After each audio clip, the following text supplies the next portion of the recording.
In your career, because I think everybody who has been playing poker for a while, or no, a decent period of time, everybody's has like, you know, we have like kind of doubts, like, Sure.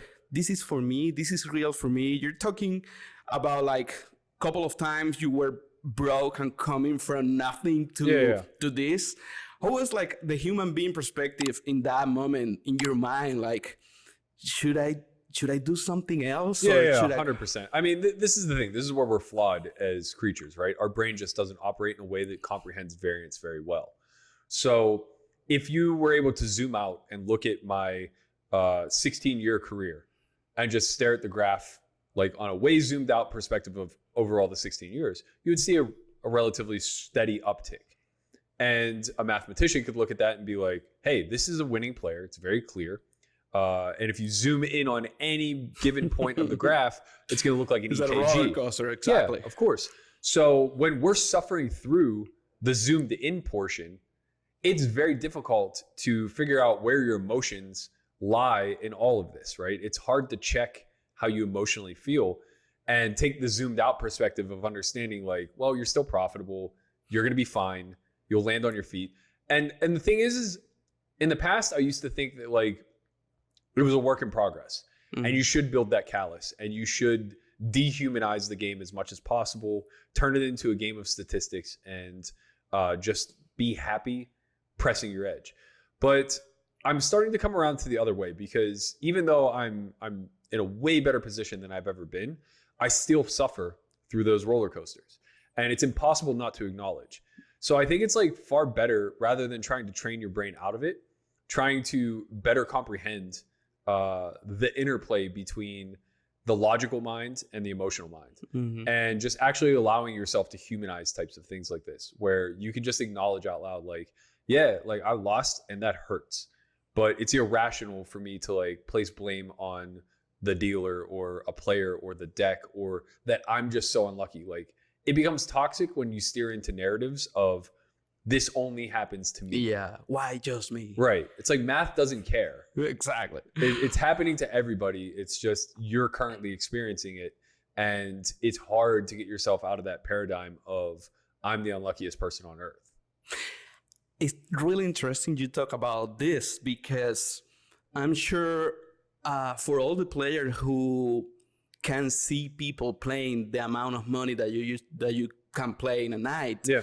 For us, from this perspective, we think like, well, these guys are, you know, machines, and they are not even human. They are playing that, and it doesn't matter what happened with that, you know, $500,000 on the table. But it's not like that. You're saying the totally opposite. The same that happened maybe in a 1-3 game could happen after a whole career in what levels are you playing usually right now? Yeah, like 300, 600. 300, 600 table. Yeah. Which is like really comparable to we are all humans. Yeah, I think the difference is the maturity level of it all, right? I think the best players are better at rationalizing away the irrational emotion, right? So it's rational to be upset that you lost. It's irrational to think that you lost due to some outside force, right? So I think the good players are much better at just analyzing a spot and saying like, okay, my opponent made a mistake there or didn't make a mistake there. And the result is what it is. And we can just like kind of digest that and live with it. But, you know, you still carry the result along with you. Yeah. So what we're not good at, and where I think like the human level just stays consistent throughout, is the impact of the result. So whenever you lose that life-changing money, or you miss out on a life-changing spot, or an opportunity passes you by, or whatever the case may be, the fallout from that is where even the best in the world are still very human. And they're very much saying like, oh, if I had just won that $1 million pot, I wouldn't be in this predicament right now. Yeah, it's like, it's hard to separate that moment and that opportunity to do it.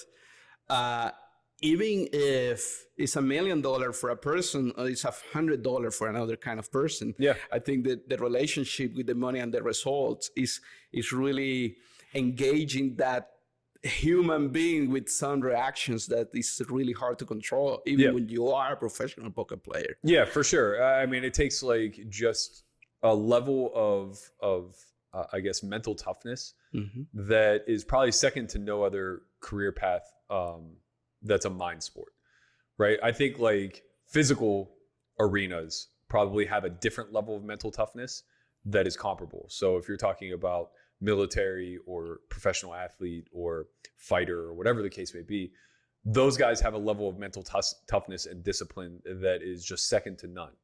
But it doesn't necessarily translate on a one-to-one scale, because when you're dealing with a mind sport, now you're trying to be mentally tough while your mind is playing tricks on you. And that's hard, right? Because you're battling between the logical rationale of everything and then the emotional response that's triggered. If you're just in a physical realm, you're allowed to be emotional, right? Correct. You just let it fuel you. Yeah. If you get emotional because some guy talks shit, then that's great. Your next workout's going to be that much harder, right? Exactly. And if you put a face to the enemy and you start to hate that person, that's great. That's going to keep you locked in and engaged whenever the battle comes to be, right? If you do that in poker, you're going to fail. Yeah, it's Because totally different. it is a personal game. It's interpersonal. You are playing against other people, but really you're just playing against math and the mistakes that they're making at that level. So your only job is to identify what about them is fallible and how does that translate into their math, and then you take advantage of it.